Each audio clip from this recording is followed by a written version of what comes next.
اسلام کا ایک جرری دلیر ہے۔ اسلام کو ایک ایسا ثبوت اللہ نے عطا کیا ہے کہ یہودی کہتا ہے اگر 6 مہینے یہ شخصیت دنیا میں اور رہتی تو شاید دنیا میں کوئی کافر نہ بچتا۔ وہ ثبوت کون ہے؟ وہ حضرت عمر فاروق رضی اللہ تعالیٰ عنہ۔ میرے نبی پاک علیہ السلام نے فرمایا میرے بعد کوئی نبی ہوتے تو خطاب کے بیٹے عمر ہوتے۔ لو کان نبی بعد لکان عمر ابن خطاب، میرے بعد کوئی نبی ہوتے تو خطاب کے بیٹے عمر ہوتے۔ تاریخ کا حوالہ اٹھا رہا ہوں، ایک ورق الٹ رہا ہوں۔ اس عمر فاروق کو در رسول پر لانے والی، اس عمر کو اللہ کے گھر کی طرف رستہ دکھانے والی، اس فاروق اعظم کو دین کا سپاہی بنانے والی، یہ کوئی اور نہیں ہے، یہ عمر فاروق کی ہمشیرہ ہے، یہ جناب عمر کی بہن ہے۔ بہن نے بھائی کی کایا ہی پلٹ ڈالی، بہن نے ذمہ داری کا احساس کیا، بہن نے ذمہ داری کا احساس کیا تو اس رنگ میں قرآن پڑھا کہ فاروق اعظم فرماتے ہیں میرے دل سے کفر دور کر کے مجھے رسول اللہ کا غلام بنا دیا ہے۔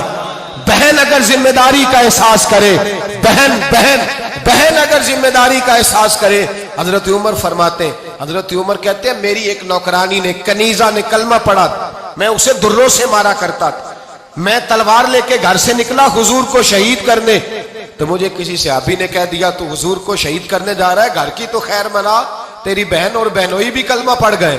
کہتے میں گیا، باہر دروازے پہ تھا تو میری ہمشیرہ اندر قرآن پاک کی تلاوت کر رہی تھی۔ فاطمہ بنت خطاب، فاطمہ بنت، کتنا پسند ہے یہ نام صحابہ، کس نے رکھا ہوا ہے؟ فاطمہ بنت خطاب تلاوت کر رہی تھی، سعید بن زید بہنوئی بھی تلاوت سن رہے تھے۔ فرماتے میں نے قرآن سن لیا، دروازے پہ دستک دو جی، بہن نے دروازہ کھولا، قرآن پاک کے صفحے چھپا دیے، کیا کر رہے تھے تم لوگ؟ بہن خاموش ہو گئی۔ میں نے کہا بولتے کیوں نہیں؟ مجھے کسی نے بتلایا ہے تم نے کلمہ پڑھا ہے۔ تو کہتے ہیں میری بہن جو مجھ سے اتنا پیار کرتی تھی کہ کبھی بولی نہیں تھی، کبھی بات جو میں کہتا تھا ہو جاتا تھا، آج میں نے اس بہن کی آنکھوں میں توحید کی لذت دیکھی، اس کی پیشانی میں سجدے کا نور دیکھا، اس کے لب و لہجے میں رسول اللہ کی شریعت کی چھاپ دیکھی، تو میری بہن کہنے لگی عمر تم نے جو سنا ہے سچ سنا ہے، اب میں اور میرا خاوند مصطفیٰ کے نوکر ہیں، اب ہم دین کے پیروکار ہیں۔ کہتے زور سے تماچا مارا، میں گر گئی، میرے خاوند کو مارا پیٹا، کبھی جھگڑا نہیں ہوا تھا، آج پہلے دن عمر نے مارا، میری پیشانی سے خون نکلا، اٹھ کے کھڑی ہوئی، میں نے کہا تو مجھے جان سے پیارا بھائی ہے، زندگی بھر تیرے سامنے کبھی میں نے کلام نہیں کیا، لیکن عمر یہ توحید کی بات ہے، یہ رسول اللہ کی بات ہے، اگر تو خطاب کا بیٹا ہے تو میں بھی خطاب کی بیٹی ہوں، جس ماں کی چھاتیوں سے تو دودھ پی کے جرری ہوا ہے میں نے بھی اسی ماں کا دودھ پیا ہے، جتنی طاقت ہے تو لڑا لے، جتنی ہمت ہے تو مار لے، لیکن اب میں رسول اللہ کا دامن نہیں چھوڑوں گی۔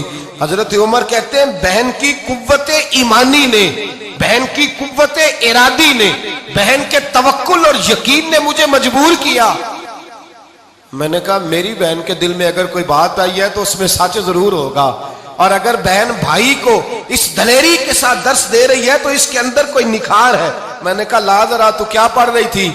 جناب عمر کہتے ہیں پھر بہن نے دلیری والا جواب دیا، فرمایا ایسے کیسے لاؤں؟ جا پہلے غسل کر کے آ، جا وضو کر کے آ، کپڑے بدل کے آ، یہ رسول اللہ کا قرآن ہے، یہ اللہ کی کتاب ہے، بے وضو بے غسل نہیں پڑھی جا سکتی۔ فرماتے میں غسل کر کے کپڑے بدل کے جو بیٹھا، بہن نے قرآن پڑھا، بہن نے قرآن پڑھا۔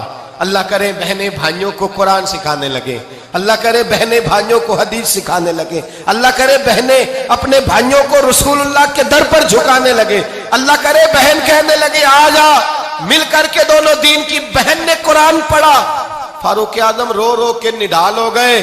حضرت عمر کہتے ہیں بہن کی زبان سے چند آیتیں سنی تو میں نے کہا مجھے باندھ لو، ہاتھ باندھ لو، میں حضور کو قتل کرنے کے ارادے سے آیا تھا نا، اب مجھے باندھ لو، کرو آیا سا مار مقامنے نو، ہن مینو مار دے لے چلو، متے عمر دی عمر برباد ہووے جتھے عمر سوار دے لے چلو۔